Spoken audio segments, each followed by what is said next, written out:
अस्सलाम वालेकुम। Lecture 4 start करते हैं कैफ 1 का। क्वेश्चन नंबर 27 आपसे मैंने अर्ज़ किया था कि आपके सामने मैं सॉल्व करूंगा, वो तो मैं करने लगा हूँ। आपको जितना जितना टाइम मैंने लिख कर दिया हुआ था सवालों पे, उतने उतने टाइम में बच्चों ने कर लिए वो सवाल, वो हाथ खड़ा करें। तकरीबन 70-80% बच्चे हैं, हाइब्रिड वाले भी, ठीक है। जिनसे नहीं हुआ वो 2-2, 3-3 मिनट ऊपर गए होंगे, इससे ऊपर नहीं गए होंगे, ठीक है ना। तो इसको भी कोशिश करके आपने इस टाइम में लाना है।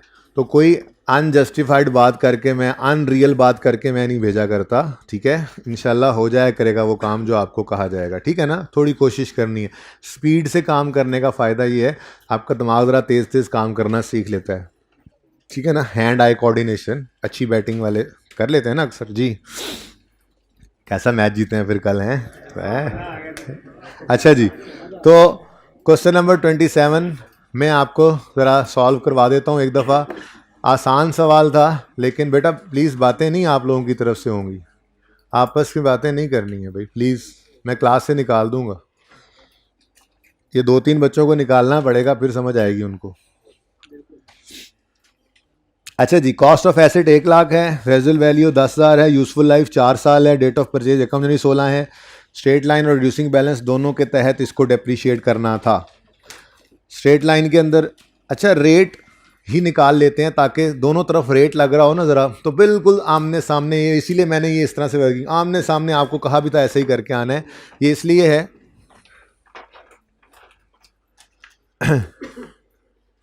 पॉज कर दें आमिर भाई, इसको नहीं अच्छा आ रही, इसको पक्का कर लें, को काम मसला हो रहा है इसका जी।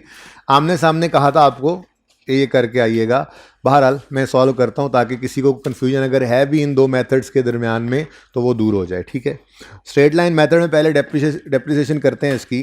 4 साल अगर लाइफ हो तो डिवाइड बाय 4 कर दें।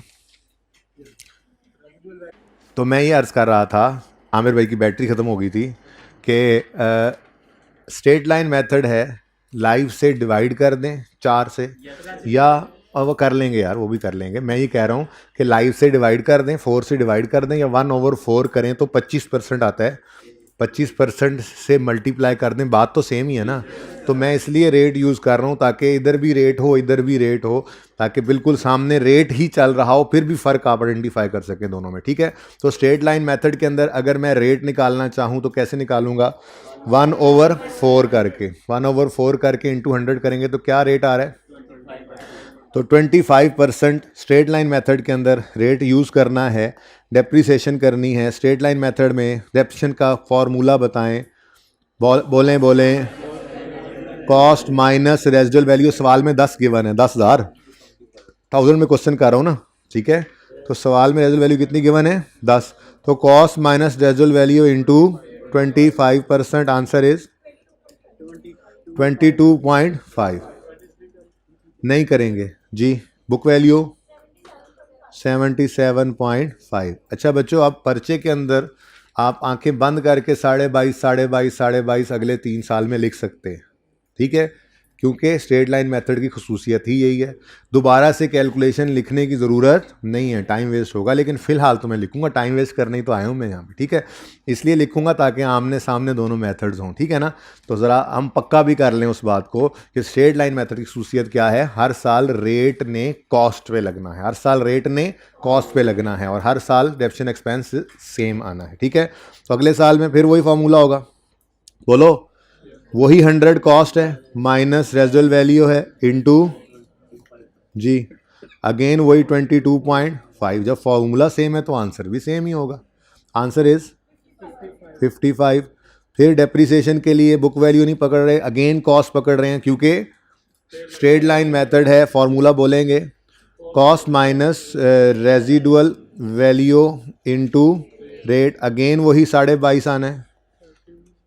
तो पर्चे में ये टाइम ज़ाया नहीं करना दोबारा इसको लिखने का, ठीक है ना। वो एक बार लिख दिया काफ़ी है, लेकिन फ़िलहाल लिखें ताकि दोनों कंपैरिजन कर सकें।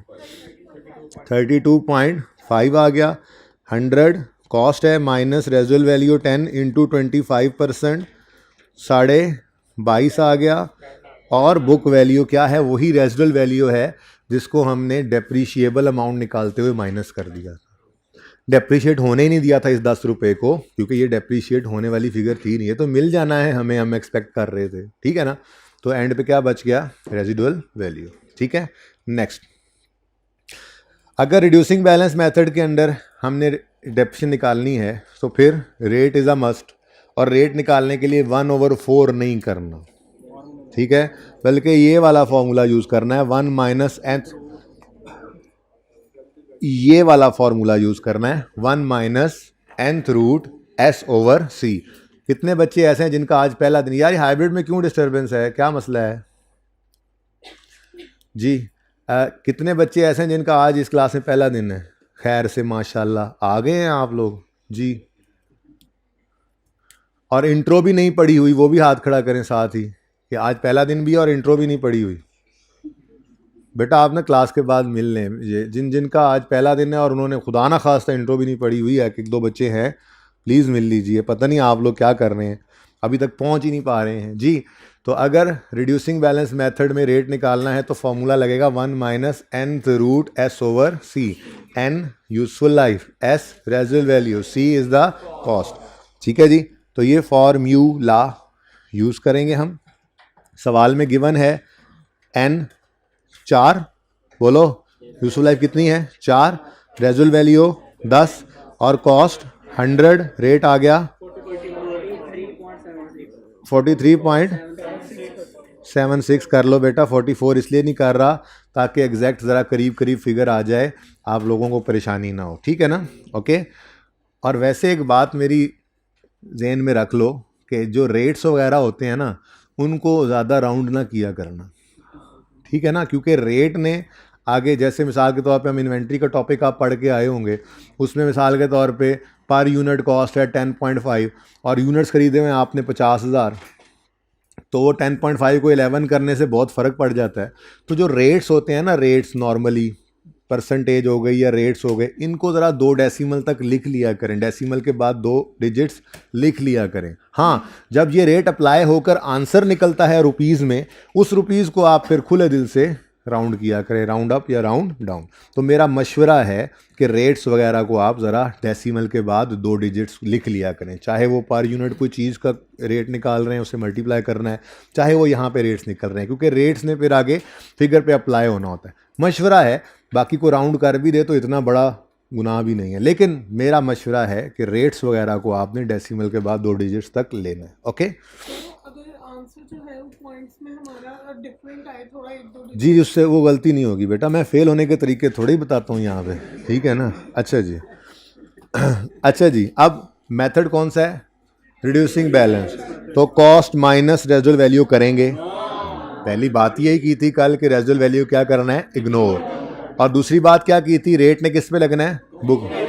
ओहो, फिर 100 पे तो नहीं लग सकता,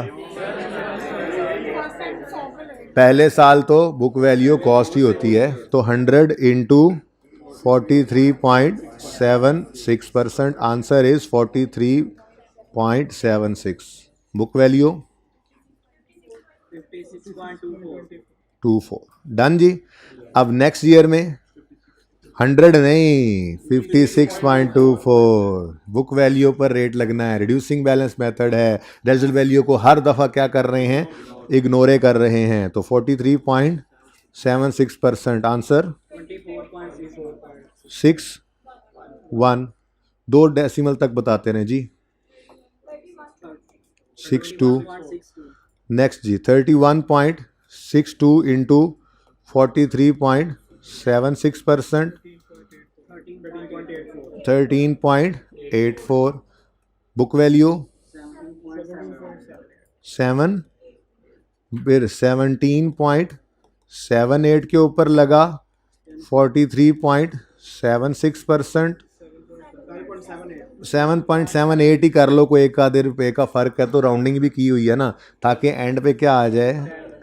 अब देखो यही बात हमने कल भी डिटरमिन की थी कि रेजुअल वैल्यू हालांकि माइनस नहीं कर रहे, लेकिन रिड्यूसिंग बैलेंस मेथड में चूंकि रेट निकालते उसको इनबिल्ट कर लिया था, तो एंड पे ऑटोमेटिकली वही बचेगी।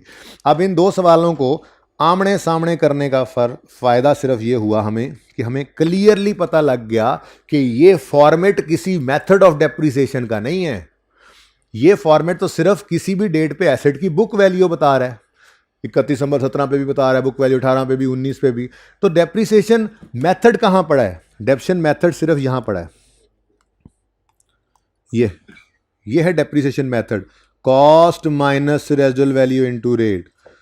अगले साल भी कॉस्ट पर रेट, उससे अगले साल भी कॉस्ट पर रेट, उससे अगले साल भी कॉस्ट पर रेट। ये किसकी खसूसियत थी? ये स्ट्रेट लाइन मेथड की खसूसियत थी। जैसे ही रिड्यूसिंग बैलेंस मेथड पे मूव किए, फॉर्मेट सारा सेम है, ऊपर कॉस्ट है, फिर डेप्शन है, फिर बुक वैल्यू है, फिर डेप्शन है, फिर बुक वैल्यू है। तो फिर फर्क क्या पड़ा? फर्क सिर्फ ये पड़ा है, पहले साल रेजुअल वैल्यू माइनस नहीं की, रेट कॉस्ट पे लगा, लेकिन नेक्स्ट ईयर में देखो तो रेट बुक वैल्यू पे लग रहा है। उससे अगले साल, तो यही तो फर्क था, उससे अगले साल भी बुक वैल्यू। ठीक है बच्चों, तो ये दोनों मेथड्स को इकट्ठा एक सवाल के ऊपर लगाने का मकसद सिर्फ ये था कि आपको ये बात रोज़े रोशन की तरह अयां हो जाए कि मेथड ऑफ डेप्रिसिएशन सिर्फ ये पड़ा है। स्ट्रेट लाइन मेथड की खसूसियत क्या बताई थी? हर साल रेट किस पे लग रहा है? कॉस्ट पे।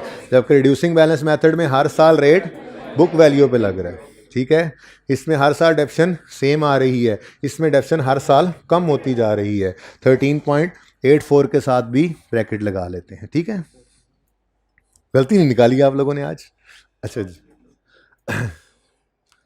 यहाँ तक को मसला नहीं। चले, ये तो सिर्फ किया हुआ काम ही था आपका, जो मैंने दोबारा करना था।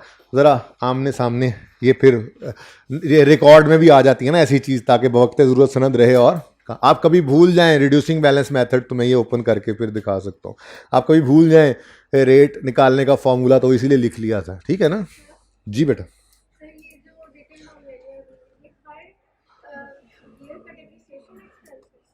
बेटा नहीं, ये एसेट हमारी किताबों में पहले साल के एंड पे इतनी वैल्यू पे पड़ा है। खरीदा 100 रुपये का था, लेकिन इससे इतना फ़ायदा हमने ले लिया, यूं कह लें, या यूं कह लें कि इतनी वैल्यू ये इस्तेमाल होने की वजह से लूज़ कर गया। ये डेप्रिसिएशन है, और ये इसकी किताबों के अंदर अब वैल्यू, ये इतनी वैल्यू पर हमारी किताबों में पड़ा हुआ। ठीक है, चलें आगे। उसके बाद जी 26, 27, 28 मैंने खुद कराया था, 29, 30, 31, 32 में किसी सवाल में किसी को कोई मसला है तो पूछ लें। सोल्यूशन वाले सवालों में तो वैसे ही मसला नहीं होता है जी। हैंडआउट मिल गए आपको?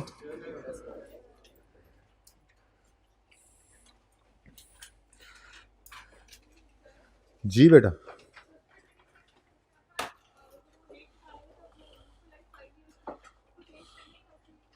जी बेटा जी, क्वेश्चन नंबर केड़ा?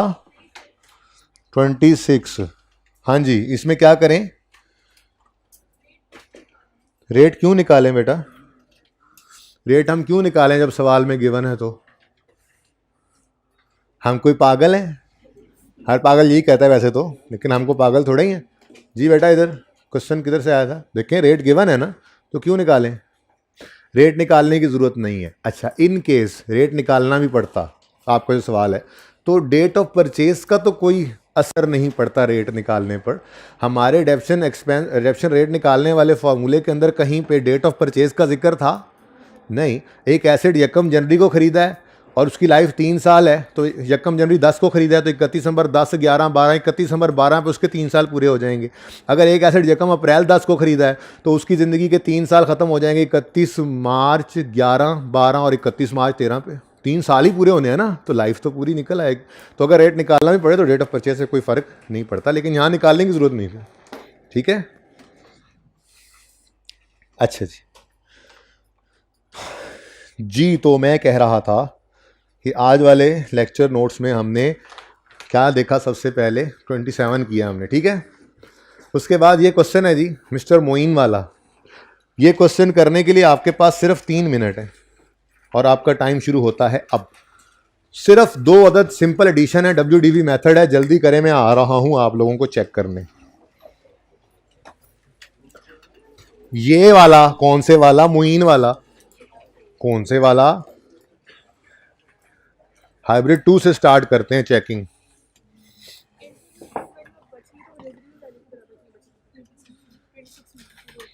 बेटा, इसकी लाइफ पूरी नहीं ना हुई होगी, कितने साल की डेप्शन निकली है? बेटा 1 अप्रैल को ख़रीदा था ना 19 में, तो ये 24 वाले साल में भी तो 3 महीने डेफिसिट होना है। वो 24 वाले साल में 3 महीने डेफिसिट करोगे तो इंशाल्लाह वो तकरीबन तकरीबन बराबर आ जाएगी।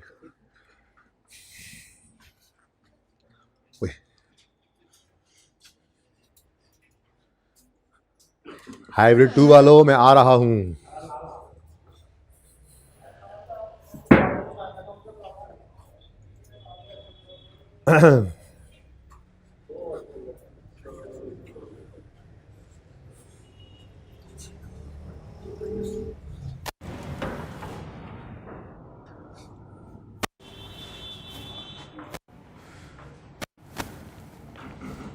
क्या हाल है? हाँ जी, पहला दिन है। फिर मैं क्या करूँ? फिर इंट्रो पड़ी हुई है। आज भी क्या करना था आके? फिर इतना लेट क्यों आए हो? राजनपुर वाली साइड से हो? ये भी क्लास के बाद ज़रा तशरीफ़ ले आइएगा ज़रा फैकल्टी रूम में, बराए मेहरबानी। किधर है अकाउंट्स बेटा? पहला दिन है, इंट्रो नहीं पड़ी हुई, तो फिर कौन सा पहला दिन है? अभी तो इंट्रो ही पढ़ रहे हैं। FR1 तो मैंने आज शुरू करनी है। डिस्पोजल पढ़ा हुआ है आप लोगों ने इंट्रो में? डिस्पोजल पढ़ा हुआ है आप लोगों ने इंट्रो में? मैं पढ़ाऊंगा इंशाल्लाह, वो आज शुरू करेंगे। तो FV तो इंट्रो चल रही है, जल्दी करो। या फॉर्मेट का मसला है बेटा? फॉर्मेट अभी ये सवाल मैंने खुद करवाना है, तो देख भी लेना फॉर्मेट। हाँ, बड़े फटाफट तुमने फिगर्स लिख दिए हैं। ऐसे लेजर पर्चे में नंबर देगा?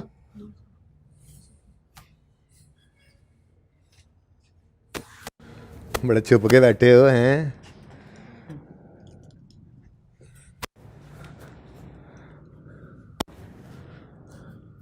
जल्दी जल्दी जल्दी। 3 मिनट होने में 2 मिनट बाकी हैं। नहीं, बल्कि 3 मिनट होने में 1 मिनट बाकी है।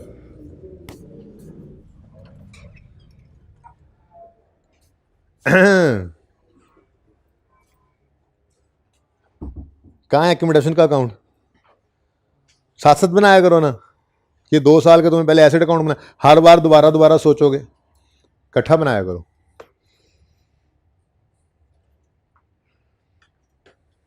बड़ा छुपा के रखा हुआ है तुमने रजिस्टर को। मुझे लग रहा है तुम्हें मैंने पहले भी देखा है। हैं?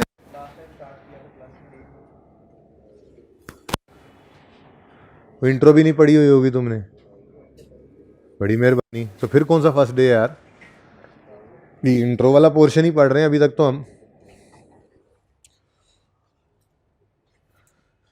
या अल्लाह, क्या सुस्त बच्चे हैं। बेटा ये ब्लू बॉल पॉइंट ना आप लोगों को नहीं अलाउड है। आई कैप में ब्लू बॉल पॉइंट से पर्चा करोगे तो फेल हो जाओगे, पेपर कैंसिल कर देंगे वो। और ये रेड ग्रीन ब्लू ये बेशक रखें अपने पास, लेकिन सिर्फ आप उसको अंडरलाइन करने के लिए, कोई इंपॉर्टेंट पॉइंट लिखने के लिए रख लिया करें। इसको आप लोगों ने यूज़ नहीं करना है, आदत ही ना हो आपको ब्लैक बॉल पॉइंट के अलावा कोई और चीज़ यूज़ करने की।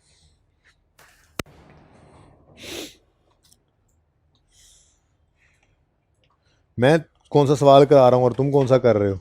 ये 36वां ओपन किया हुआ है।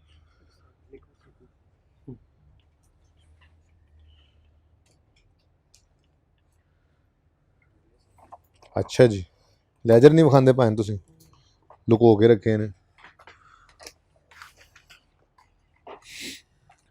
अब ये रंग बिरंगे मार्कर और बॉल पॉइंट नहीं यूज़ करने। पेपर में एक कलर का बॉल पॉइंट, वो भी ब्लैक, सिर्फ यूज़ करना है, ठीक है ना?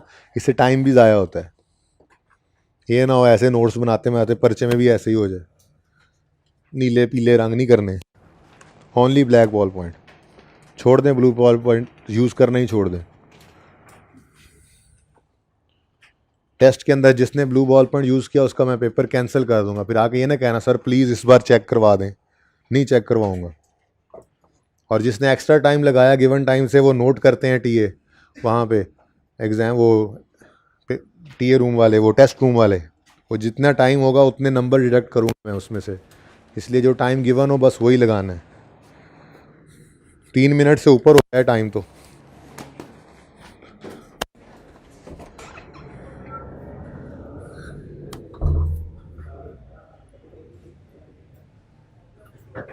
रास्ता दे दे मुझे, मेरी क्लास चल रही है, मेरी क्लास चल रही है, चल रही है नहीं रुकी हुई है, चल रही है कि रुकी हुई है class?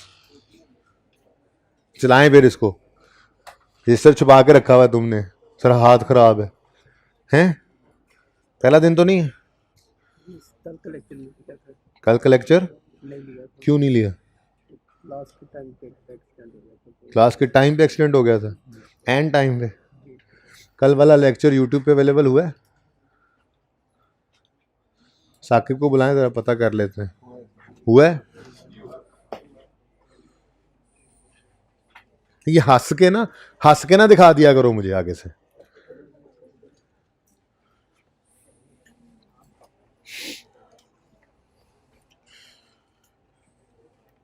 Blue ball points use हो रहे हैं धड़ाधड़, कोई काले नीले कट्ठे यूज कर रहा है, मर्जियां चल रही हैं, मर्जियां।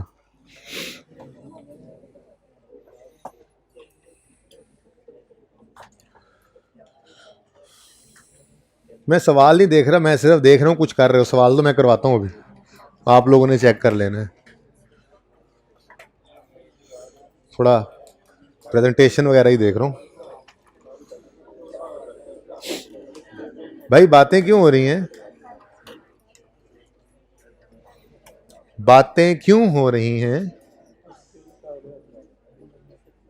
दिल तो और भी बहुत कुछ करता है बेटा, अब दिल करने की वजह से ना फिर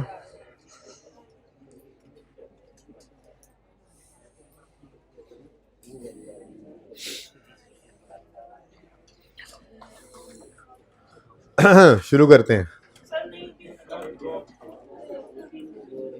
इतना टाइम नहीं दिया जा सकता जी, तकरीबन 8 मिनट हो गए हैं सवाल शुरू किए हुए आप लोगों को, 8 मिनट हो गए हैं। कितने बच्चे कर चुके? अच्छा चलें, अब ये 1 मिनट है बस, इसके बाद फिर मैं नहीं रुकूंगा। सवाल अपने हैंडआउट्स पे ओपन कर लें प्लीज, थोड़ी देर के लिए। मैं तब तक कोई अगली तैयारी पकड़ लूं।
बेटा इतना शोर क्यों मच रहा है?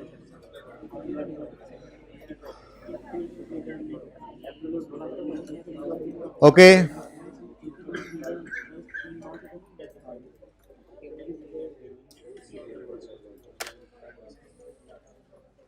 चलें जी, अब बस करें, अब जिसका रह गया।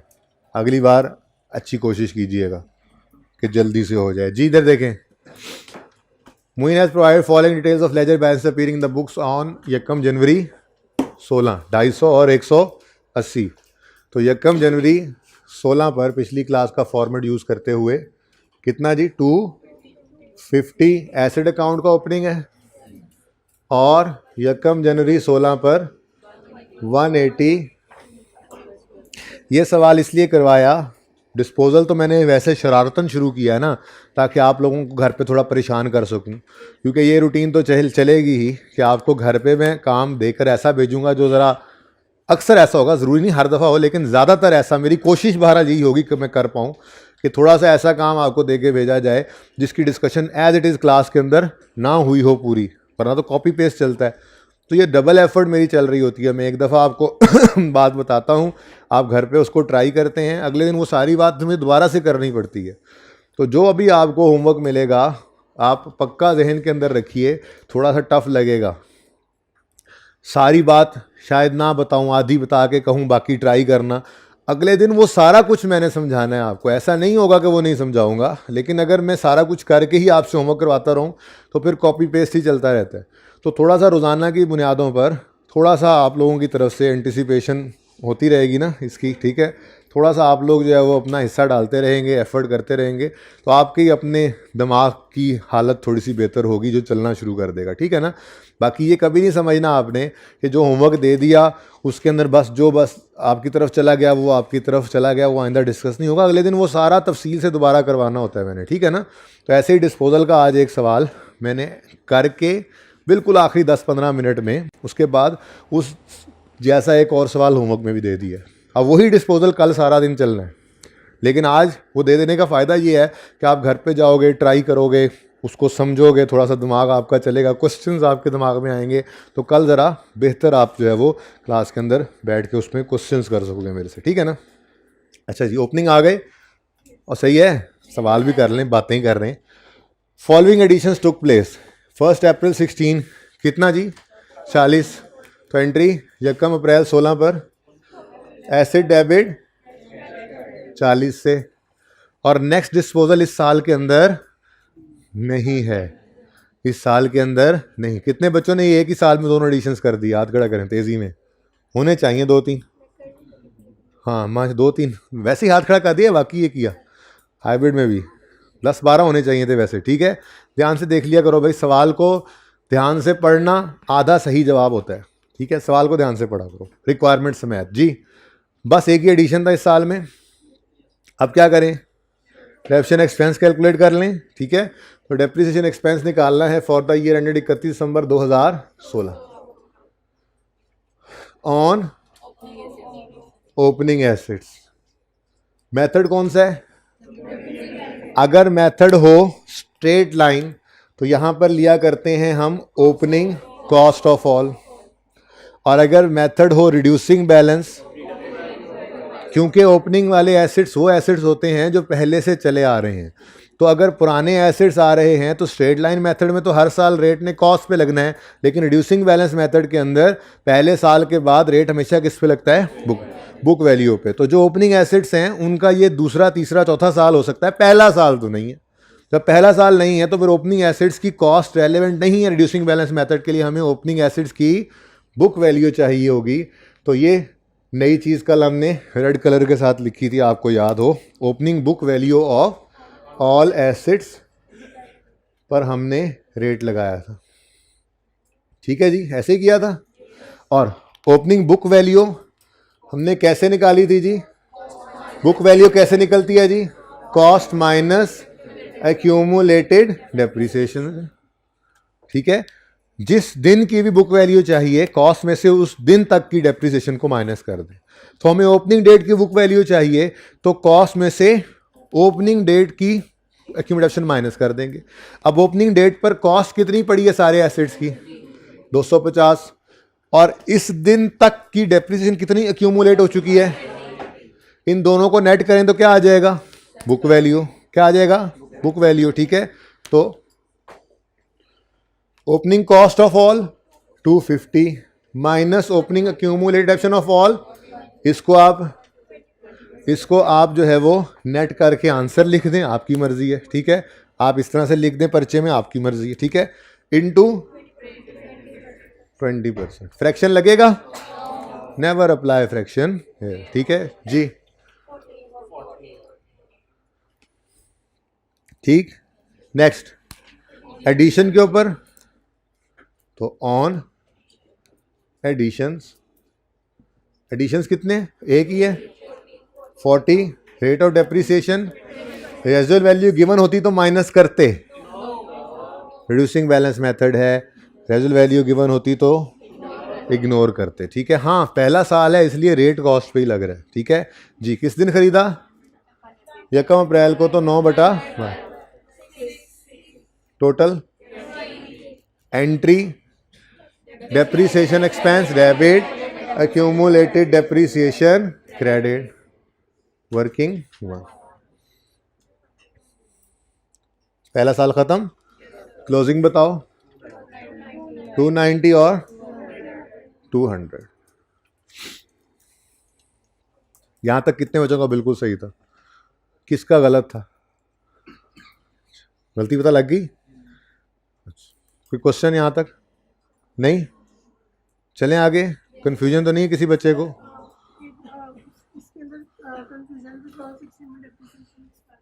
क्या? हाँ, इसमें हाँ, बोलो, कंफ्यूजन बोलो ना।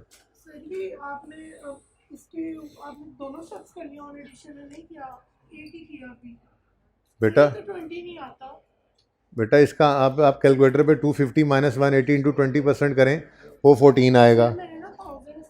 बेटा तो भी क्या हो गया, इस एडिशन को ऐड करो, 20 बनेगा दोनों की डेप्शन को ऐड करके। ये 14 और 6 20 ही तो बनता है। भाई साहब आपने अगले वाले एसिड को भी इसी साल में, यही गलती तो आपने भी की हुई है। वो अभी एडिशन हुआ ही नहीं, आपने उसकी डेप्शन भी यहीं पे निकाली हुई है। गलती आप कर दो भाएं तुसी ते मैनू गलत कह रहे हो। ये एडिशन अभी मैंने रिकॉर्ड किया, देखो एसिड अकाउंट में अभी आया ही नहीं है भाई ये एसिड, अब डेप्रिशिएट किए जा रहे हो। हवाई डेप्रिसिएशन जी 16 ओके डन। 17 के अंदर सबसे पहला काम क्लोजिंग को ओपनिंग बनाओ 290 और 200। अब आपका एसेट आएगा भाई साहब, इधर देखें, यकम जून 17 पे 90 रुपये का एसेट, ये 17 वाले साल का एडिशन है जी। Entry asset debit cash credit यकम जून 17 पर। अब रह क्या गया? Depreciation expense on opening, method reducing balance है, ठीक है। तो फिर book value of all assets चाहिए। देखो पर्चे में ये अंग्रेजियां लिखने नहीं बैठ जाना आपने, पर्चे में तो ऐसे करना है जैसे ये स्टेप करने लगा हूँ। अब वो तो याद करवाने के लिए आपको लिखता हूँ, एक आध दिन में लिखना छोड़ देंगे, ठीक है। या मैं चाहे लिखता भी रहूँ एंड तक आपको याद कराने के लिए, पर्चे में लिख के टाइम ज़ाया नहीं करना। पर्चे में तो आपने डायरेक्ट ओपनिंग बुक वैल्यू निकालनी, कैलकुलेटर पे ओपनिंग बुक वैल्यू निकाल के भी लिख सकते हो। जो बहुत एक्स्ट्रा काम भी करना है ना, तो ये कर लो कि ओपनिंग कॉस्ट को पकड़ो 290 और ओपनिंग एक्यूमुलेटेड डेप्शन को पकड़ो 200, इन दोनों को सामने शो कर दो 290 माइनस 200। इससे कम भी कर सकते हो, सिर्फ 90 लिख दो कैलकुलेटर पे करके, दोनों सही हैं। अंग्रेजियां लिखने नहीं बैठ जाना, ठीक है, सही है। तो 290 माइनस 200 ये आ गई opening book value of all assets into जी 18, ठीक है। उसके बाद एडिशन आ गया हमारा 90 into 20% into 5, total 28.5। Entry depreciation expense debit, close करें।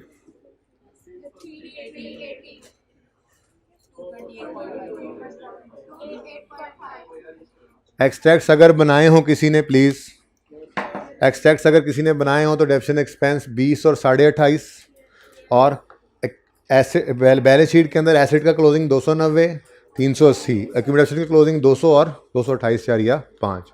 जी फरमाएं। अच्छा मेरे सामने कोई क्वेश्चन है जी।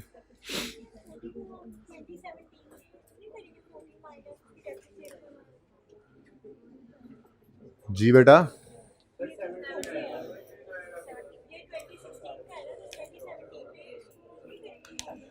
बच्चे ये यहाँ पर डेबिट हुआ, और चुप कर जाओ चुप कर जाओ चुप कर जाओ। जब किसी का सवाल आया करे तो ये याद रखना, क्लास में जो एक सवाल रेज हो गया वो किसी ने दोबारा किया तो मैं उसे उल्टा लटकाऊंगा। हर एक का सवाल सुना करो, ठीक है जी।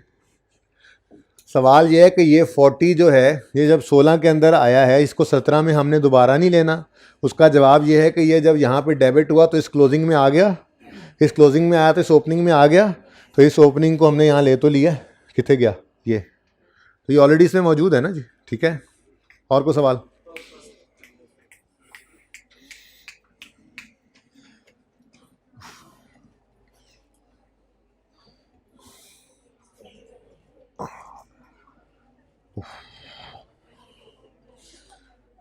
पानी तो मेरे भाई।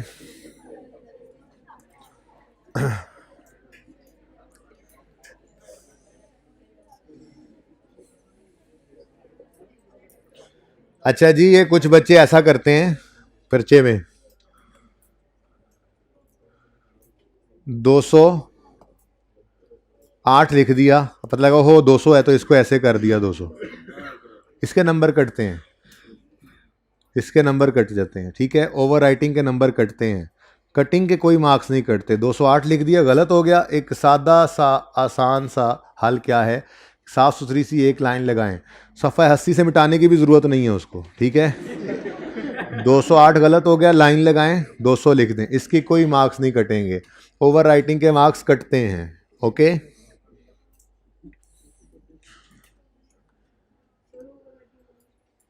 हैं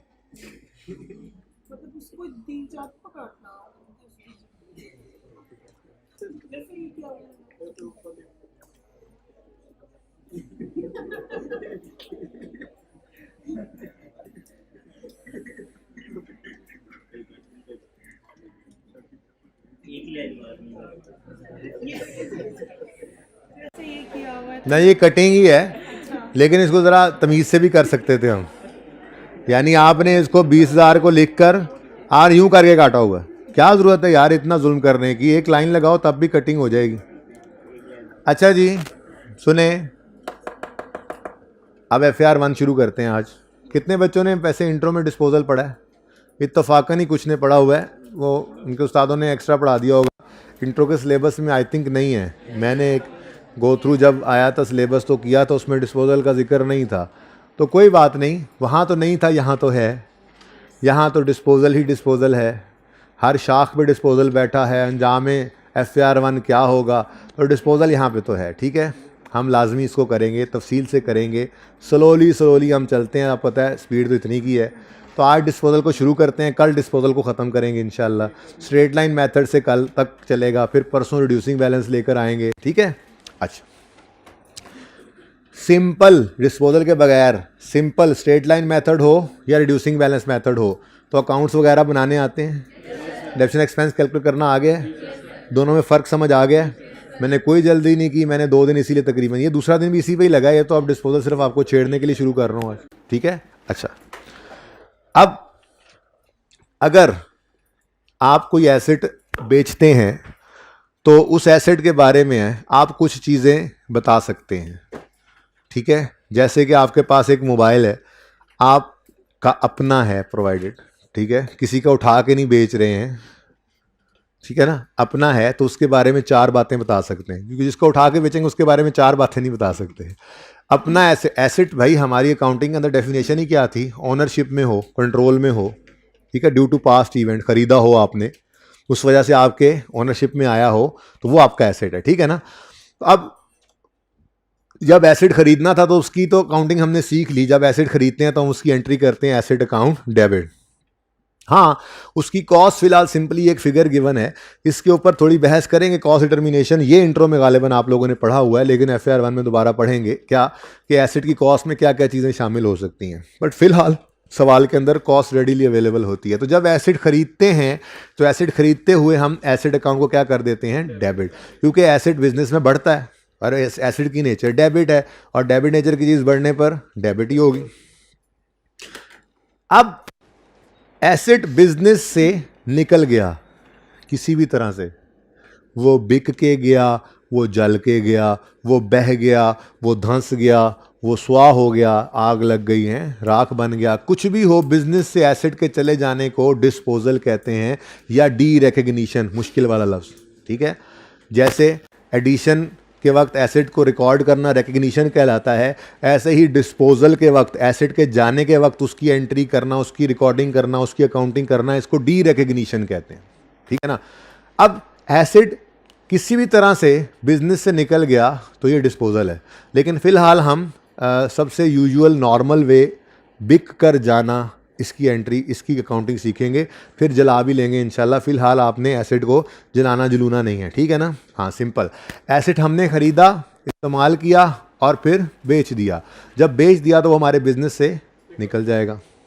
अब मैं इस एसेट की बात कर रहा था कि ये एसेट जो है, जो आपने बेचा है, इसके बारे में आप कुछ बातें जो हैं, कोई पूछने वाला हो उसको बता सकते हैं। मिसाल के तौर पे ये 4 बातें आप लाजमी उसके बारे में बता सकते हैं, आपका अपना एसेट हो तो, क्या किस दिन खरीदा था, कितने का खरीदा था, आज किस दिन बेचा है और कितने पैसे इसके मिले हैं। ये 4 चीज़ें आप डिस्पोजल के बारे में बता सकते हैं, सवाल में गिवन होंगी। ठीक है, क्या क्या? किस दिन खरीदा था, डेट ऑफ परचेज, कितने का खरीदा था, कॉस्ट, किस दिन बेचा, डेट ऑफ सेल, कितने पैसे आए, सेल प्रोसीड्स। ठीक है, तो डिस्पोजल के सवाल के अंदर आपको यही 4 चीज़ें गौर फरमाएं तो इस सवाल के अंदर नज़र भी आ रही हैं। सवाल को ज़रा पढ़ते हैं। हमने started disposal of fix asset, हमने started disposal of fix asset under straight line method, ये किया है ना स्टार्ट। ठीक है, अच्छा, तो इसमें 20th क्वेश्चन कर रहे हैं हम। Following account balances are appearing on यकम जनवरी 18, एसेट अकाउंट और अक्यूमुलेटेड डेप्रिसिएशन अकाउंट, इनके ओपनिंग बैलेंसेस नज़र आ रहे हैं। ओपनिंग है ना ये, ठीक है जी। फिर एडिशन है, डेट ऑफ परचेज 2 एडिशन है, यकम मार्च यकम जून पे, कॉस्ट गिवन है। यहाँ तक सवाल में कोई चेंज नहीं है। नई चीज़ क्या आई आज हमारे सामने, एसेट डिस्पोज भी हो रहा है।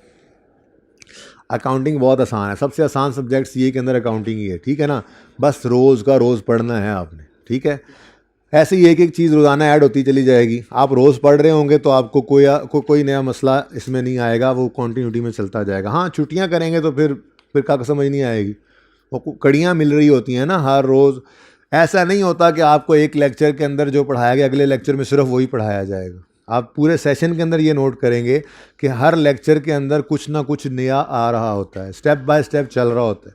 तो छुट्टी को तो अपने ऊपर बिल्कुल हराम कर लेना, आप छुट्टी तो करनी ही नहीं है। ठीक है ना, छुट्टी नहीं होनी चाहिए आपकी, हर रोज़ थोड़ा थोड़ा करके फिर सीखते चले जाएंगे। ठीक है ना, जैसे भी वो कोशिश करके क्लास में आ जाए। टांग में दर्द है तो चौकड़ी मार के बैठ जाए, मैं कुछ नहीं कहूँगा। ठीक है ना, एक बात कर रहा हूँ, मतलब बस आप आ जाओ क्लास के अंदर, छुट्टी नहीं करनी है आप लोगों ने। ठीक है ना, बहुत नुकसान होता है। अच्छा जी, तो डिटेल ऑफ डिस्पोजल गिवन है जी। देखें, डेट ऑफ परचेज बता रहे, हम कौन से साल में खड़े हैं,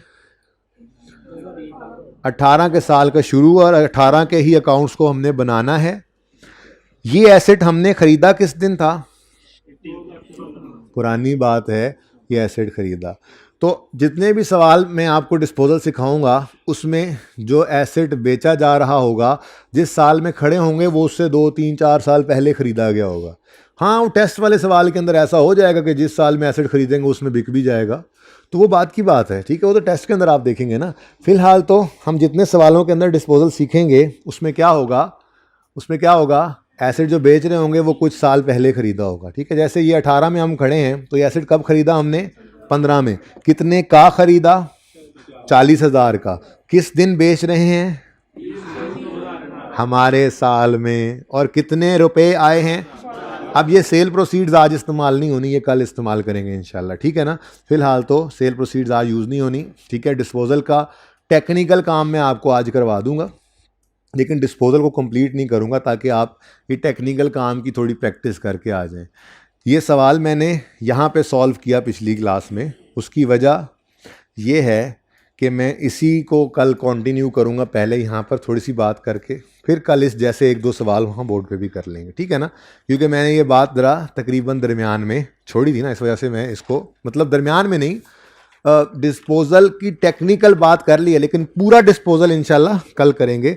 कुछ स्टेप्स हैं डिस्पोजल के, 4 स्टेप्स हैं, 2 स्टेप्स मैंने करवा दिए हैं आज, 2 स्टेप्स जो हैं वो कल करेंगे, इसलिए इस सवाल में यहाँ पे सॉल्व कर रहा हूँ। ठीक है, अच्छा जी, आप लोगों ने फिलहाल रुक कर सिर्फ देखना है, फिर नोट करना है। ठीक है, अभी तक जितना सवाल, चलें जहाँ पे रुकना होगा मैं बता दूंगा, फिलहाल साथ चल लें, क्योंकि जितना सवाल रूटीन के अंदर है, कोई चेंज नहीं है, वो तो कर लें। जैसे सबसे पहले क्या गिवन है, यकम जनवरी 18 पर ओपनिंग बैलेंसेस गिवन है एसेट अकाउंट का और अक्यूमुलेटेड डेप्रिसिएशन अकाउंट का। तो एसेट अकाउंट का ओपनिंग यकम जनवरी 18 पे कितना है जी, अब ऊपर रुपीज़ इन थाउजेंड्स लाजमी लिख लीजिएगा आप, 3 लाख और 1,20,000 थाउजेंड्स में क्वेश्चन कर रहे हैं। तो लेजर्स के अंदर अगर लेजर रिक्वायर्ड हो ना तो ऊपर रुपीज़ इन थाउजेंड लिखना ज़रूरी है, रिक्वायरमेंट अगर लेजर हो। और अगर रिक्वायरमेंट कुछ और हो, ठीक है, कोई इनकम स्टेटमेंट बैलेंस शीट बनानी है तो फिर वर्किंग के अंदर माफ़ी मिल जाती है, कोई मसला नहीं है। ठीक है ना, तो इस वक्त आपकी रिक्वायरमेंट लेजर्स है तो ऊपर रुपीज़ इन थाउजेंड्स लाजमी लिखिएगा, जैसे मैं 2 दिन से लिख रहा था। ओके, अच्छा जी, ओपनिंग बैलेंसेस लिख लिए, बोले। अच्छा, उसके बाद नेक्स्ट पॉइंट क्या नज़र आ रहा है? हाँ, पहला पॉइंट क्या है जी? पहला पॉइंट क्या था जी? ओपनिंग बैलेंसेस सवाल ने दे दिए, उठाए हमने, लिख दिए, नंबर मिल गए। दूसरा पॉइंट क्या है जी? एडिशंस हो रहे हैं बता रहा है। और तीसरे पॉइंट में डिस्पोजल्स, ये पॉइंट्स मैंने लगा दिए। अब सेकंड पॉइंट में कोई नई चीज़ नहीं है। डिस्पोजल जिसको नहीं भी आता ये काम करके तो पर्चे में ये नंबर ले सकता है ना, क्योंकि डिस्पोजल अगर डिस्पोजल सवाल में आ गया है तो जब तक सवाल में ये डिस्पोजल नहीं लिखोगे आपको बाकी चीज़ों के नंबर भी नहीं मिलेंगे। ओपनिंग जो लिख दिया उसके नंबर मिलेंगे, एडिशन की एंट्री कर दी वो नंबर मिलेंगे, डेफिशन एक्सपेंस के अंदर जाके एडिशन के ऊपर डेफिशन निकाल दी वो नंबर मिलेंगे। जितना आता हो वो करके आना है, पर्चा पास करना है। तो ये नहीं सोचना है कि सारा सवाल सही करेंगे, वो होता ही कोई सवाल सारा सही है, ठीक है ना। आपको जो आता है आपने वो लाजमी करके आना है, किसी स्टोन को अनटर्न्ड नहीं छोड़ना आपने। English is coming very fast to me. अच्छा, तो ओपनिंग बैलेंसेस हमने लिख लिए, अब एडिशंस की एंट्री करते हैं। तो पहला एडिशन है यकम मार्च 18 पे 30,000 का, दूसरा है यकम जून 18 पे 50,000 का। तो एंट्री फरमा दें क्या है? एसेट डेबिट कैश क्रेडिट यकम मार्च 18 पर 30,000 से, फिर एसेट डेबिट कैश क्रेडिट 50,000 से यकम जून 18 पे। ठीक है, यहां तक को मसला। उसके बाद यहां पर कुछ नया होने वाला है, इसलिए इसको लिखकर 2 लाइनें खाली छोड़ देना, ठीक है, नए के लिए। लेकिन जो रूटीन वाला काम है वो पहले कर लेते हैं, ठीक है। और रूटीन वाला काम क्या है? अभी मैंने कहा, अभी ज़रा रुक जाओ थोड़ी देर, ठीक है। तो मैंने कहा जी 2 एडिशंस हुए हैं, तो एडिशंस में कोई चेंज नहीं है, बस देख लो मेथड ऑफ डेप्शन कौन सा है। मेथड ऑफ डेप्शन है जी स्ट्रेट लाइन और रेट है 10%। तो रेजिड वैल्यू गिवन होती तो माइनस कर देते, लेकिन अल्हम्दुलिल्लाह गिवन नहीं है। तो कॉस्ट कितनी है जी? 30,000 है बेटा, इनटू रेट कितना है, और ये एसेट किस दिन आया था हमारे बिजनेस में? यकम नहीं समझ आ रही? साथ साथ नोट करने की मुसीबत पड़ी है ना, ज़रा रुक जाए। मैंने कहा आप ज़रा रुक जाएं,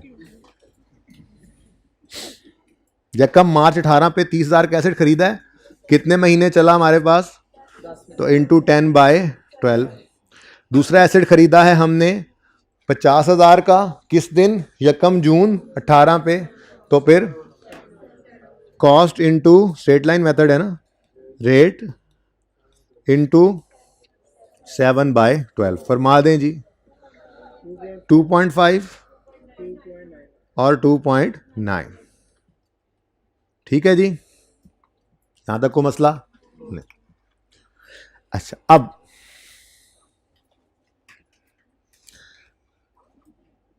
मैंने आपको यहां पर एक लाइन लिखवाई थी गालिबन पहले दूसरे दिन, और वो लाइन क्या थी? Never apply fraction here. उसके साथ ही मैंने फिर उर्दू में एक जुमला लिखवाया था, यहां पर हम सिर्फ उन एसेट्स को लेते हैं जो साल के पहले दिन से साल के आखिरी दिन तक हमारे पास मौजूद रहें। याद है ये बात? अब मेरा सवाल, ये जो 40,000 रुपये वाला एसेट है, ये जो 40,000 वाला, मतलब कॉस्ट जिसकी 40,000 है, ये जो 40,000 वाला एसेट है, ये हमने कब खरीदा था? अगर ये हमने 2015 में खरीदा था तो ये इस वक्त हम कौन से साल में खड़े हैं? 18 वाले साल में ये कहां पड़ा होगा? इस ब्रॉड डाउन के अंदर पड़ा होगा। एम आई राइट? 40,000 रुपये वाला एसेट जो हमने 15 में खरीदा था, अगर हम इस वक्त 18 में मौजूद हैं तो ये 40,000 वाला एसेट 18 के साल के ओपनिंग एसेट्स के अंदर पड़ा होगा। पड़ा होगा कि नहीं पड़ा होगा? यानी ये एसेट हमारा यकम जनवरी 18 पे मौजूद है। अगली बात, लेकिन ये एसेट किस दिन बिक रहा है? इसका मतलब ये एसेट हमारे पास साल के आखिरी दिन मौजूद नहीं है। पूरा साल हमारे पास ये नहीं पड़ा। अब यहाँ पे हमने उसूल क्या लिखा था उस दिन, जो लिखा था कि यहाँ पर तो हम सिर्फ उन एसिड्स को लेंगे जो साल के पहले दिन से साल के आखिरी दिन तक हमारे पास मौजूद रहें, और उस पर फ्रैक्शन नहीं लगाना। अब अगर 300 का 300 हम यहाँ पर लिखें और उस पर रेट लगा दें 10%, फ्रैक्शन तो लग नहीं सकता। तो ये 40 भी 300 में पड़ा है, ये 40 300 में पड़ा है कि नहीं पड़ा? अगर ये 40 300 में पड़ा है और हमने इसको यहीं पड़ा रहने दिया और इस पर रेट लग गया, तो यहां तो फ्रैक्शन लगाने की इजाजत नहीं है, तो ये 40 तो पूरा साल डेप्रिशिएट हो जाएगा। हो जाएगा नहीं हो जाएगा? हालांकि हमने इसको पूरा साल डेप्रिशिएट करना ही नहीं।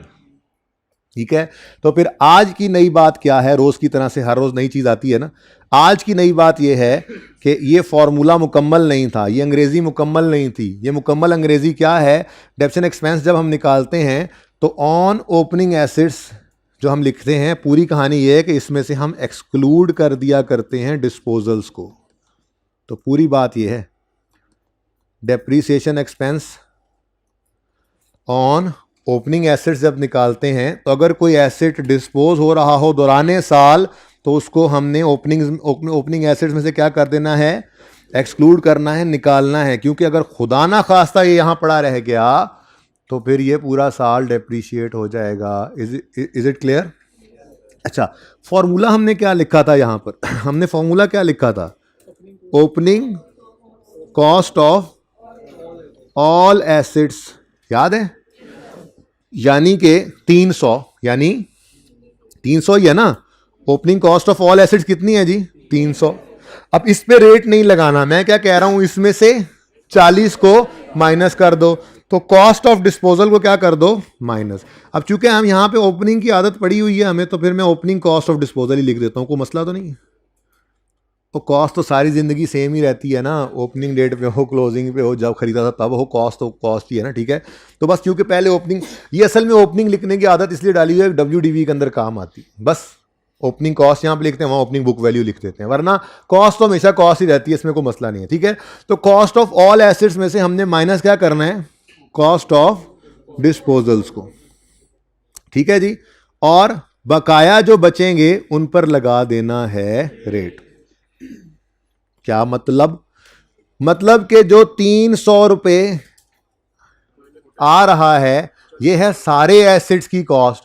इसमें से अगर हम माइनस कर दें 40 रुपए को, तो जो बाकी बचेंगे वो वाले एसिड्स हैं जो इस साल सारा साल हमारे पास रहे हैं, जो साल के पहले दिन भी थे। यानी 260 के बारे में तो कोई नहीं ना कह रहा कि उनमें से कोई और बिका है। 300 में से वाहिद एक एसिड बिक गया 40 रुपए वाला, तो वो क्या कर दिया हमने? माइनस। जब इसको माइनस कर दिया तो बाकी जो 260 बचे हैं वो फिर साल के पहले दिन से लेकर साल के आखिरी दिन तक हमारे पास रहे, और उन पे चुप करके क्या लगा दो? रेट। आंसर बताओ? 26। क्लियर है ये? और बोलो, अब कोई कमी तो नहीं रह गई? को विटामिन की कमी? क्या भाई साहब रह गई है कमी अभी? ये जो 40 आपने यहां से निकाला है, ये इसलिए निकाला है कि पूरा साल डेफिसिट ना हो, लेकिन 6 महीने तो हमारे इस साल में इस्तेमाल हुआ है, वो 6 महीने की डेफिसिट तो करनी है ना। तो फिर इसको यहां से निकाला। इसने कहा मुझे क्यों निकाला? तो हमने कहा आपको इसलिए निकाला ताकि हाँ, ताकि आपको हम अलग से डेप्रीशिएट कर सकें। ठीक है जी, तो इसको वहाँ से हम ले आए अलग, और आज एक नया हेड यहाँ पर वर्किंग में, एक नया लाइन आइटम वर्किंग में ऐड हो गया, और वो है ऑन डिस्पोजल्स। जितने भी डिस्पोजल्स हों यही काम रिपीट कर देना है। 3 हो तो तीनों को माइनस करके अलग ले आना है, 2 हो तो 2 को माइनस करके। अभी फिलहाल तो एक ही है। ठीक है, अब मेथड कौन सा है? Straight line. Straight line method में जिंदगी का जोन सा मर्जी साल हो, एसिड का रेट किस पे लगता है? कॉस्ट पे। तो 40 वाले एसिड का जोन सा मर्जी साल है, उसका डेप्थ एंड एक्सपेंस निकालने के लिए उसके ऊपर रेट किस पे लगेगा? कॉस्ट पे। कॉस्ट कितनी है? 40 है, तो 40 इंटू, लेकिन डेप्रीसिएशन को रोक देना है जिस दिन एसिड को इस्तेमाल करना रोकना है। एसिड को इस्तेमाल करना किस दिन रोक दिया? जिस दिन बिक गया, यानी 30 जून 18 पे। तो 1 जनवरी 18 से 30 जून 18 तक कितने महीने इस्तेमाल किया? तो 6/12 जी। कितना आ गया? 2। 0.0 कर दें, ऐसे ज़रा पॉइंट चल रहे हैं, अच्छा लगता है जी। टोटल बता दें।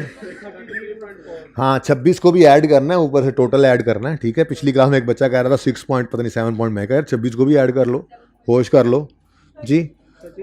यहाँ पे भी किसी ने कहा 7.33.4, ठीक है जी। ये क्या निकल आया हमारे पास, depreciation expense for the year. Entry पहले करा लें, एंट्री पहले बोलें, मैं सवाल का जवाब देता हूँ, एंट्री बोलें। Depreciation expense debit, accumulated depreciation credit 33.4 से, और वर्किंग 1 के अंदर हमने इसकी कैलकुलेशन की है, एग्जामिनर को ये बता दिया जी। क्वेश्चन,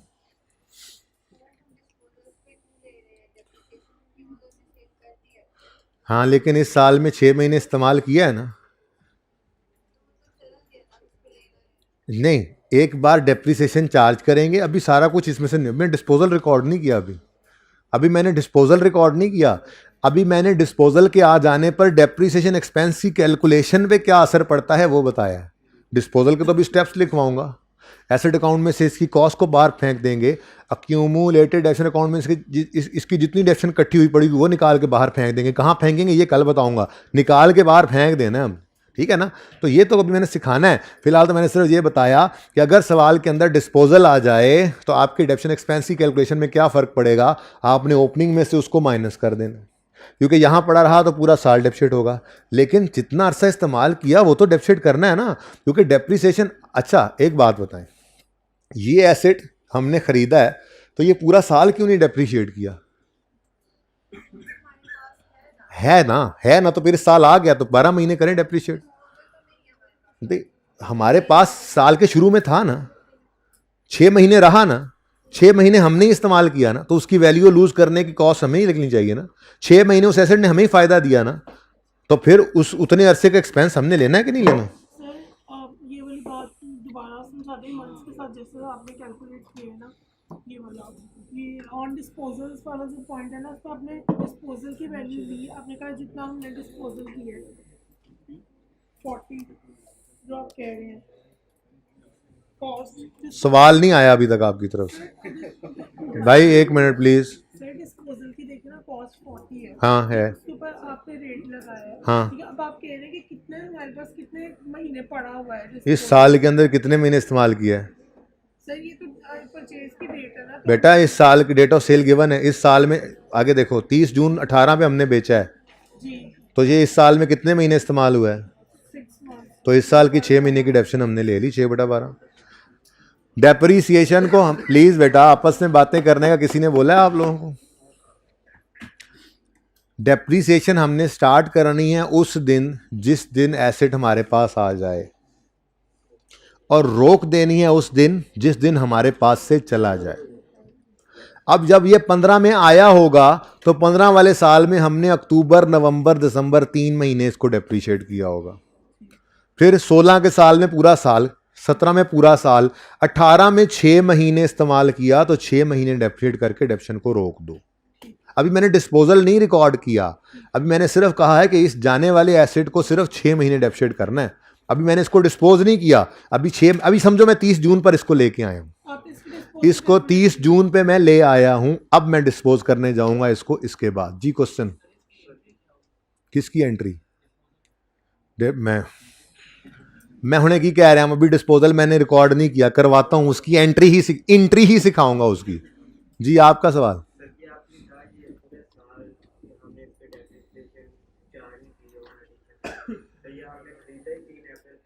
हाँ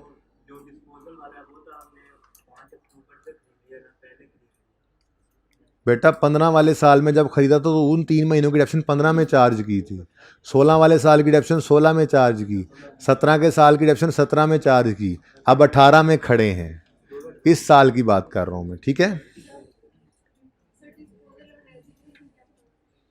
इररेलेवेंट क्वेश्चन है जी, डिस्पोज करने दें मुझे अब एसेट थोड़ा सा, ठीक है ना। अच्छा जी, लिखें स्टेप्स ऑफ डिस्पोजल, 4 स्टेप्स हैं, 2 आज लिखने, 2 की जगह छोड़ देना। आपका सवाल बेटा ये होना चाहिए था कि सेल प्रोसीड और रेजिडुअल वैल्यू में क्या फर्क है, ये सवाल कल आएगा जब सेल प्रोसीड यूज करूंगा। हाँ अभी तो वो चीज ही सामने नहीं आई, आप इररिलेवेंट क्वेश्चन है जी लिखें steps of disposal of fixed asset. तुम इंसान बन जाओ, पहलवान हो या इंसान हो। कितनी देर से मैं देख रहा हूं तुम्हें, 10-15 मिनट से। तुम समझदार हो, मुझे क्या मसला हो तुम्हें, मुझे क्या मसला उससे हो रहा तुम्हें पता है। इंसान बन के बैठो, पहलवान बन के ना बैठो। मैं खुद पहलवान हूं जी। Steps of disposal of fixed asset, ठीक है जी। अच्छा अब बड़े ध्यान से सुने, कल जाके डिस्पोजल पूरा हो जाएगा। अभी ऐसी, अच्छा आप लोग ना खाम में भी चीज़ों को कॉम्प्लेक्स करने की कोशिश करते हैं, हालांकि वो होती ही नहीं है। और ये सीए के बच्चे की एक साइकी है, मैं बड़ा परेशान होता हूँ इससे। यानी अगर कुछ साफ सुथरी सीधी बात आई क्या पर्चे में लिख देना, तो बच्चा कहता है हो ही नहीं सकता इतनी साल ज़रूर इस बात के पीछे कोई बात होगी। वो सादा बात को भी मुश्किल खुद ही कर लेते हैं। और बहुत सिंपल सी बात है भाई, इस साल में एसिड सिर्फ 6 महीने इस्तेमाल हुआ है, तो उसकी डेप्रिसिएशन सिर्फ 6 महीने की लेनी है। ये कहानी यहाँ पे ख़त्म, ठीक है ना। इससे ज़्यादा इसके अंदर कोई कहानी नहीं है। इस बाल की खाल को मत उतारिए, ठीक है जी। ओके स्किन ऑफ हेयर, अच्छा जी। स्टेप 1 लिखने से पहले ज़रा समझें, स्टेप आप ही लिखवाएंगे। मेरा आपसे सवाल है, फिर आप जवाब देंगे और स्टेप बन जाएगा। जब एसिड हमने खरीदा था, या खरीदा था को छोड़ो, यूं बोलो, जब हम एसिड खरीदते हैं, जब भी कभी हम एसिड खरीदते हैं, तो एसिड खरीदने पर बिजनेस में एसिड बढ़ जाता है। अगर एसिड बढ़ जाता है तो एसिड के बढ़ने पर एसिड अकाउंट को क्या किया जाता है? डेबिट, ठीक है। यानी जब भी कभी एसिड, ये क्लिक क्लिक करना बस कर दें, सुभान अल्लाह वैसे भी आप कर सकते हैं, ये ज़रूरी नहीं इसके ऊपर पढ़ें। अच्छा, मैं कह रहा हूं कि जब कभी हम एसिड को खरीदते हैं, तो एसिड खरीदने पर हम एसिड के अकाउंट को क्या करते हैं? डेबिट, क्योंकि बिजनेस में एसिड क्या हो गया है? इंक्रीज। जब एसिड को बेचेंगे तो बिजनेस से एसिड निकल गया, चला गया। तो जब एसिड बिजनेस से चला जाएगा तो एसिड के जाने पर एसिड अकाउंट कम करना पड़ेगा, यानी क्रेडिट करना पड़ेगा। और बोलो इसका मतलब पहली बात तो डिसाइड हो गई कि डिस्पोजल अगर होगा तो एसिड अकाउंट में से एसिड ने निकल जाना है। ये बात समझ आती है? ठीक है। अगली बात, एसिड अकाउंट में से जो क्रेडिट करना है वो क्या होगा? हाँ, डिस्पोजल की क्या चीज? कॉस्ट या बुक वैल्यू? कॉस्ट या बुक वैल्यू या क्यूमुलेटिव डेप्रिसिएशन? ऐसे सारे अजीबोगरीब नाम लिए जा रहे हैं आप। अकाउंट में से वही चीज निकालेंगे जो वहां पड़ी है। अगर एक्यूमुलेटेड डेप्रिसिएशन का अकाउंट बन रहा है तो मतलब एसिड अकाउंट में तो क्या पड़ा है? एसिड्स की कॉस्ट। अगर एसिड्स की कॉस्ट पड़ी है तो फिर निकालेंगे भी क्या चीज? उसकी कॉस्ट। तो इसका मतलब पहला स्टेप क्या बना डिस्पोजल का, कि जब एसिड डिस्पोज होगा तो हम एसिड अकाउंट को करेंगे क्रेडिट। किससे करेंगे क्रेडिट? एसिड की, जाने वाले एसिड की कॉस्ट से।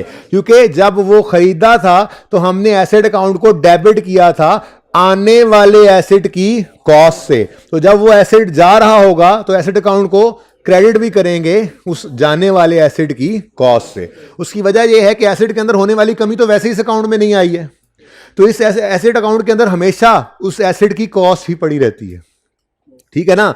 तो स्टेप 1 लिखें, we will credit the asset account, we will credit the asset account with cost of asset disposed of.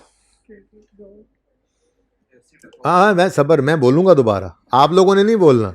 एक बार बोला है, सही इफेक्टिवली लिखने का तरीका ये होता है कि जुमला पहले पूरा सुने और फिर लिखें। बहरहाल मैं 2 से 3 बार रिपीट करूंगा, लेकिन लुकमा नहीं चाहिए। ओके, लुकमा समझते हैं ना बीच में? हाफिज समझते होंगे जी।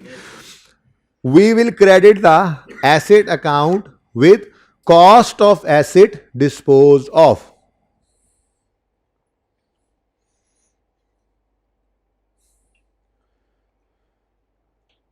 जी स्टेप 1 दोबारा, we will credit the asset account with cost of asset disposed of.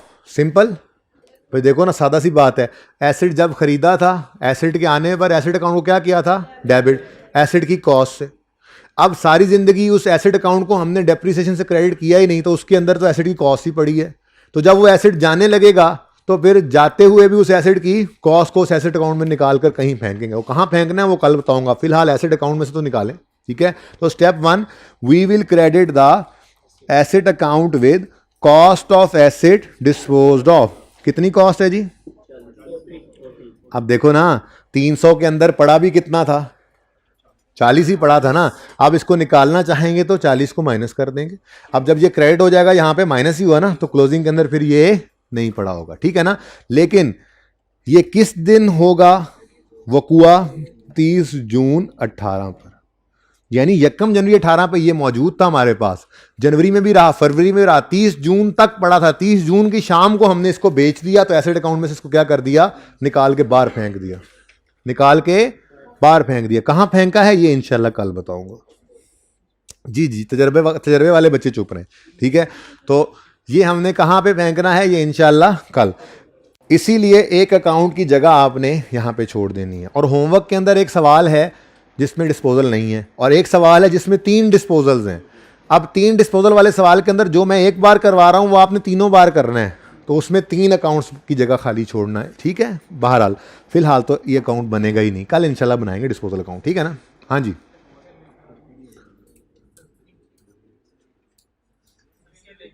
Picture and पे बेटा, जब सारा सवाल हो जाएगा मैं इंशाल्लाह आप लोगों को ये सामने प्रेजेंट कर दूंगा, पिक्ट्यूरे ले लेना फिर जी। Step 1, we will credit the asset account with cost of asset disposed of. कोई मसला इसमें? अब अगला मसला आता है। वो मसला ये है कि ये एसेट की कॉस्ट 40 रुपये 300 में पड़ी थी, बोलो। तो हमने इसके जाने के दिन इसकी कॉस्ट को यहां से निकाल के फेंक दिया बाहर, ताकि एसेट गया तो एसेट अकाउंट में से उसकी कॉस्ट भी निकाल के, एसेट बिजनेस में नहीं रहा तो फिर हमने अपने लेजर में भी उसको नहीं रखना, निकाल के बाहर फेंक दिया। लेकिन एक और मसला आएगा। वो मसला ये है कि इस एसेट की related depreciation accumulated depreciation account में भी इकट्ठी हुई पड़ी है। जैसे 15 के साल में 3 महीने डेप्रिसिएट हुआ होगा, 16 में पूरा साल, 17 में पूरा साल, 18 के अंदर भी अभी 6 महीने डेप्रीशिएट किया आपने, तो ये सारी डेप्रीसिएशन इस अकाउंट में इकट्ठी होती रही होगी। 15 के साल के 3 महीने की यहां पड़ी होगी, 16 के साल की डेप्रिसिएशन यहां पड़ी होगी, 17 के साल की डेप्रिसिएशन भी 120 में पड़ी होगी, और 18 के साल की डेप्रिसिएशन 33 में पड़ी है। तो इसकी सारी जिंदगी की डेप्रीसिएशन इस अकाउंट में क्या हो चुकी है? क्रेडिट, यानी अक्यूमुलेट। अब एक बार तो पूरा सुन लो यार, टंगी तो ना दो बीच में। क्या कह रहा था मैं ये कह रहा था कि ये एसेट जो है, जो हमने बेचा है इस साल, ये 15 से हमारे पास चला आ रहा है। तो 15 से अगर हमारे पास पड़ा है तो 15 से डेप्रीशिएट हो रहा होगा, डेप्रीशिएट हो रहा होगा ना। तो इसकी डेप्रीसिएशन इस अकाउंट के अंदर हर साल क्रेडिट होती रही होगी। 3 महीने की डेप्रिसिएशन 15 में आई होगी, फिर पूरा साल 16 में, फिर पूरा साल 17 में, और 18 के अंदर भी 6 महीने की डेप्रिसिएशन। ये देखो, ये 2 रुपए भी इसके अंदर शामिल है कि नहीं है? यानी जाने वाले एसेट की जो डेप्रीसिएशन होती है सारी जिंदगी की, जाने वाले दिन तक की, वो इस अकाउंट के अंदर क्रेडिट होकर अक्यूमुलेट हो चुकी होती है, इकट्ठी हुई पड़ी होती है। अब अगर इस एसेट को हमने बिजनेस से निकाल के बाहर फेंक दिया है, तो इसकी रिलेटेड डेप्रीसिएशन जितनी इस अकाउंट के अंदर क्रेडिट हो चुकी है, वो सारी की सारी भी उठा के क्या कर दो? डेबिट। क्योंकि डेबिट नेचर के अकाउंट से कुछ निकालना हो तो क्या करते हैं? क्रेडिट। और क्रेडिट नेचर के अकाउंट से कुछ निकालना हो तो क्या करते हैं? डेबिट। एसेट अकाउंट में एसेट की कॉस्ट पड़ी थी, निकालने के लिए क्या कर दिया? क्रेडिट। अक्यूमुलेटेड डेप्रिसिएशन अकाउंट में इस जाने वाले एसेट की अक्यूमुलेटेड डेप्रीसिएशन पड़ी है, तो इसको यहां से निकालने के लिए क्या करना है? Debit.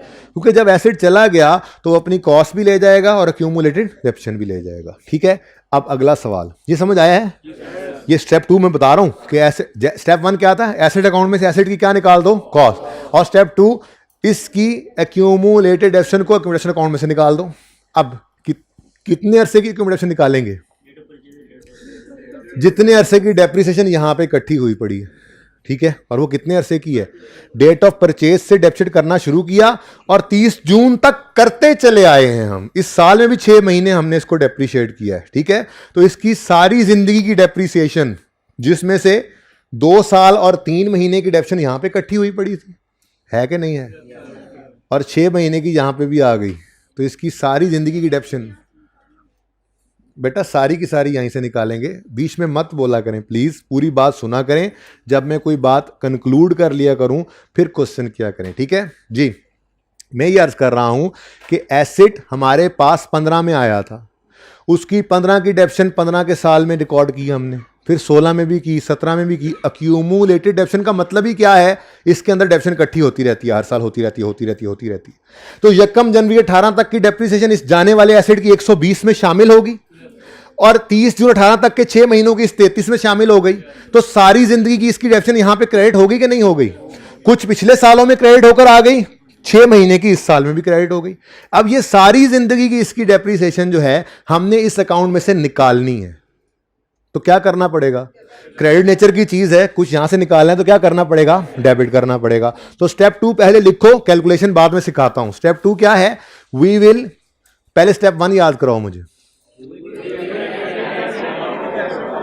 We will credit the asset account with cost of asset disposed of. Step 1 हो गया। स्टेप 2, अब ये एसेट गया है तो अपनी डेप्शन को भी लेकर जाएगा आज तक की, ठीक है। तो स्टेप 2 क्या लिखेंगे? वी विल डेबिट, लिखो, we will debit the accumulated depreciation account, we will debit the accumulated depreciation account, एक्डेप लिख लो ना, शॉर्ट लिखो। we will debit the accumulated depreciation account with what with accumulated depreciation of जाने वाला asset, with accumulated depreciation of disposal. We will debit the accumulated depreciation account with accumulated depreciation of disposal. We will debit the accumulated depreciation account with accumulated depreciation of disposal. यहां तक बात समझ आती है? अच्छा, कितनी accumulated depreciation से debit करना है? जितनी उसकी हमारे पास जिंदगी गुजरी है, क्योंकि हमने डेट ऑफ सेल तक की डेप्रिसिएशन यहां पे क्रेडिट की है, ठीक है ना। हमने ये नहीं किया कि इस साल में डेप्रिसिएट ही ना करें, नहीं, इस साल में जो यूज किया उसके एक्सपेंस को रिकॉर्ड किया पहले हमने, ठीक है। तो फिर दोबारा स्टेप बोल रहा हूं, आखिरी बार सुनो। We will debit the accumulated depreciation account with accumulated depreciation of disposal from date of purchase till date of sale. DOP DOS लिखना, from date of purchase, DOP, from date of purchase till date of sale. तारीख पैदाइश से तारीख वफात तक उसकी जितनी depreciation हमने एक्यूमुलेट की थी, क्रेडिट, एक्यूमुलेटेड डेप्रिसिएशन अकाउंट के अंदर जो डेप्रिसिएशन जाती है वो क्रेडिट होती है, ठीक है। जो एक्यूमुलेशन इसमें चार्ज करते हैं वो क्रेडिट ही होती है ना हर साल, ठीक है। तो जितनी आज तक क्रेडिट हुई है, कब से कब तक? डेट ऑफ परचेज से डेट ऑफ सेल तक, वो सारी कैलकुलेट करेंगे और आज यहां से डेबिट करके निकाल देंगे, ठीक है। क्योंकि उसकी सारी जिंदगी की डेप्रिसिएशन यहां पे इकट्ठी हुई है, यकम जनवरी 18 तक की इस अमाउंट के अंदर छुपी पड़ी है और फिर इस 18 के साल के 6 महीनों की इस अमाउंट के अंदर छुपी पड़ी है। ये तो आपको नजर भी आ रही है, ठीक है ना। तो इसकी सारी जिंदगी की डेप्रिसिएशन जो यहां पे क्रेडिट हुई है, हमने उसको यहां से डेबिट करके निकाल देना है, क्योंकि एसेट निकल गया। एसेट गया तो अपनी डेप्रिसिएशन को भी ले गया। कहां ले गया ये कल देखेंगे, ठीक है। फिलहाल यहां से निकल गया, जहां गया है वो मंजिल कल देखेंगे, ठीक है। तो स्टेप 2 क्या लिखवाया मैंने आपको? We will debit the accumulated depreciation account with accumulated depreciation of disposal from date of purchase till date of sale. Check करते हैं जी, ये देखें आपके लिए टाइमलाइन बनी हुई। ये तो नहीं करना चाहिए था मुझे।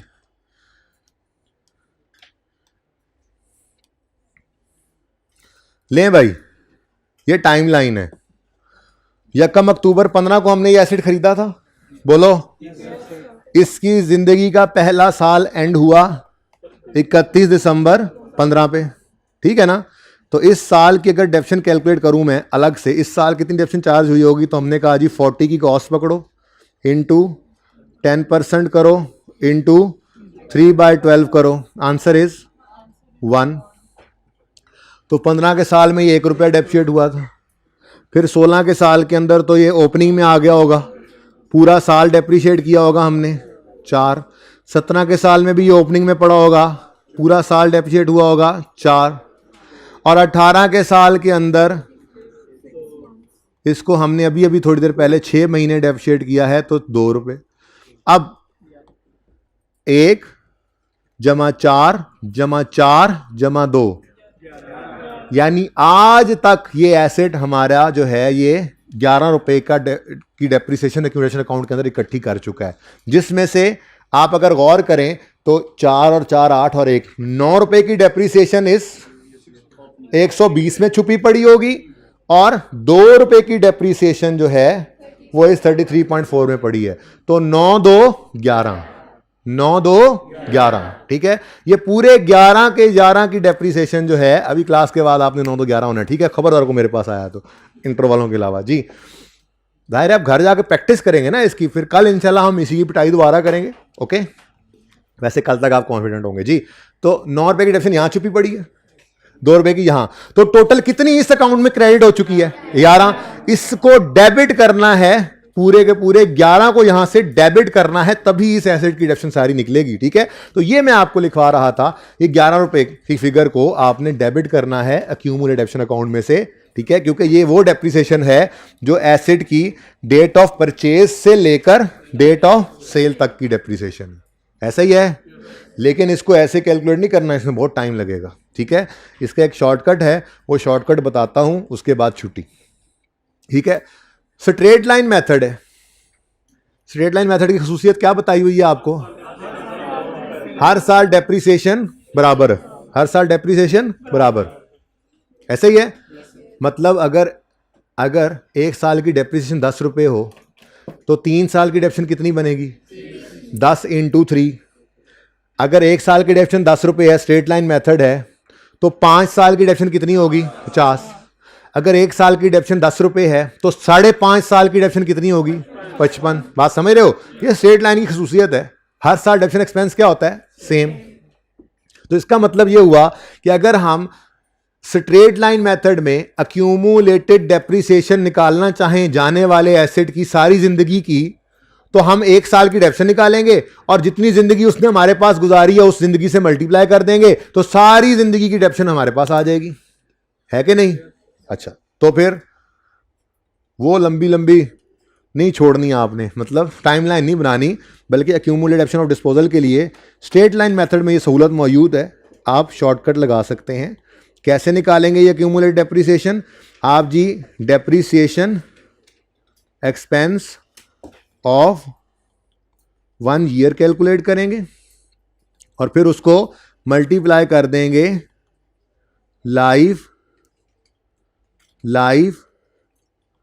Passed from date of purchase till date of sale. ये फॉर्मूला है जी हमारा जाने वाले एसेट की एक्यूमुलेटेड डेप्रिसिएशन निकालने का, ठीक है जी। शॉर्टकट कौन से मेथड में?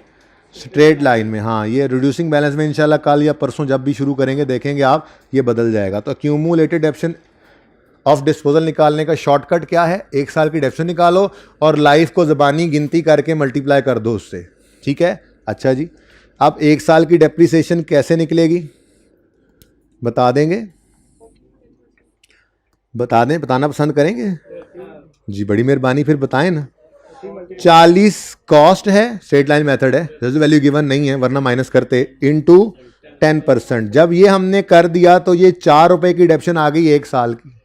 अब इस एसेट की हमने निकालनी है लाइफ जो हमारे पास इसने गुजारी, तो हम डेट ऑफ परचेज से डेट ऑफ सेल तक, ये ज़बानी करना है काम सारा। आज पहला दिन है, मैं लिख के कर रहा हूं। हम ये ईयर्स को काउंट कर लेंगे। कैसे? डेट ऑफ परचेज क्या है जी?